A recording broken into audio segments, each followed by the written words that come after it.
Tanaman terong Jepang ataupun lebih populer dengan nasubi merupakan salah satu sayuran yang memang banyak dibudidayakan di Jepang. Terong ini berbeda dengan jenis terong yang ada di Indonesia. Kulitnya lebih mengkilap dan bentuknya lebih besar serta beberapa lebih bulat.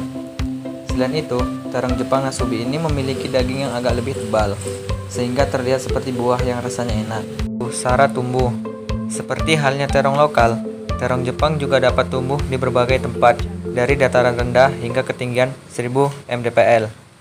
Namun demikian, tanahnya harus memiliki cukup banyak kandungan bahan organik dan drainase yang baik, karena tanaman ini tidak tahan genangan air.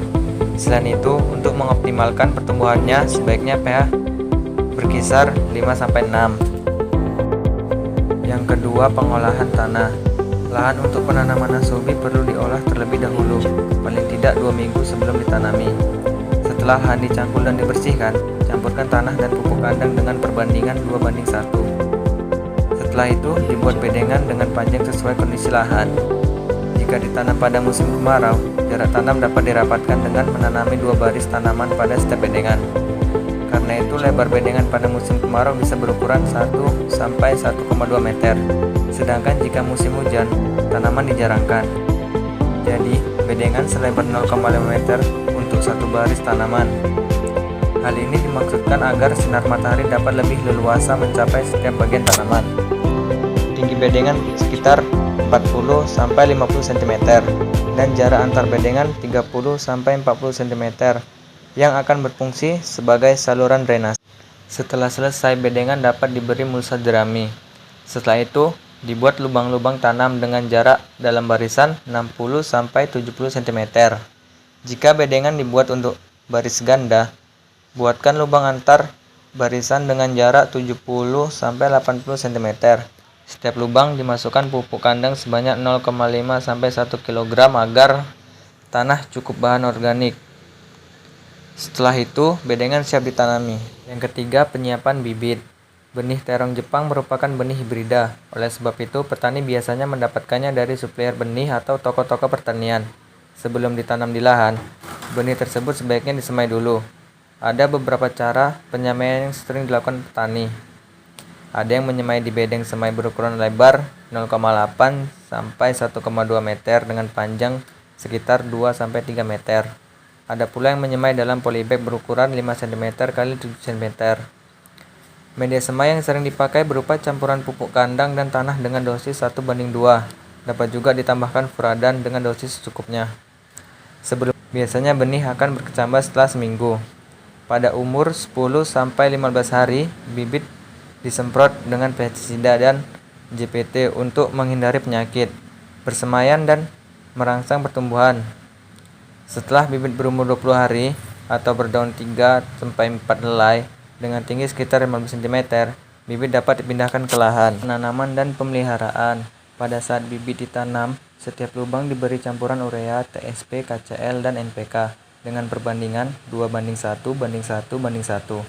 Dosisnya 50-100 gram per tanaman. Bibit ditanam secara tegak lurus, lalu disiram dengan air, namun tidak sampai tergenang.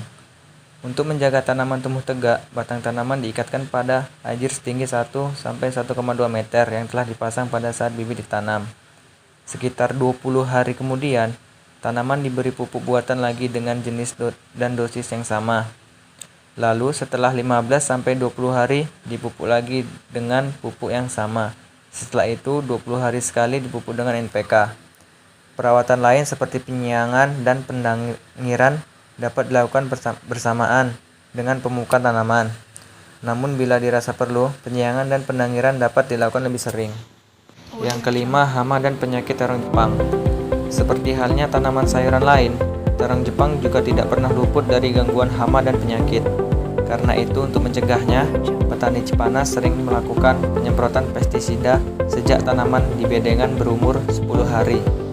Pada 7-10 hari kemudian, tanaman disemprot lagi dan setelah itu ditanam.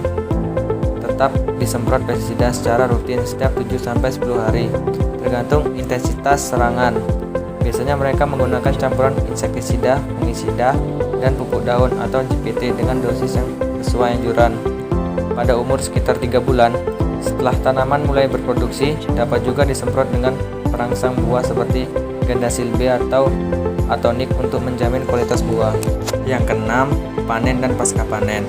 Pemanenan terong Jepang dapat berlangsung 1-2 hari sekali dan mencapai puncaknya pada panenan ke-10 sampai ke-15 dengan volume panen sekitar 0,5 sampai 1 kg per pohon. Pengalaman petani, dalam masa stabil, produksi terong ini dapat mencapai 1 ton per hektar setiap kali pemanenan. Pemanenan sebaiknya dilakukan dengan cara menggunting tangkai buahnya. Ukuran buah yang dipanen tergantung pada permintaan konsumen. Untuk kebutuhan supermarket misalnya, buah yang dipilih berukuran sekitar 100 gram per buah, sedangkan untuk kebutuhan industri, terong yang dipanen berukuran sekitar 200 gram per buah. Seperti halnya jenis sayuran lainnya, masa segar terong juga relatif singkat. Karena itu, penanganan pasca panen buah harus segera dilakukan. Selesai dipanen, buah ditempatkan dalam kontainer berupa box-box plastik lalu dibawa ke packing house. Di tempat ini buah diseleksi kualitasnya dan dipilih yang seragam bentuknya dan tidak cacat. Selanjutnya buah terpilih di grading sesuai ukuran yang dikehendaki konsumen. Setelah itu dilakukan pemotongan tangkai buah atau trimming sampai tinggal 1 cm saja dan dikemas atau di packing dalam kemasan sesuai permintaan konsumen.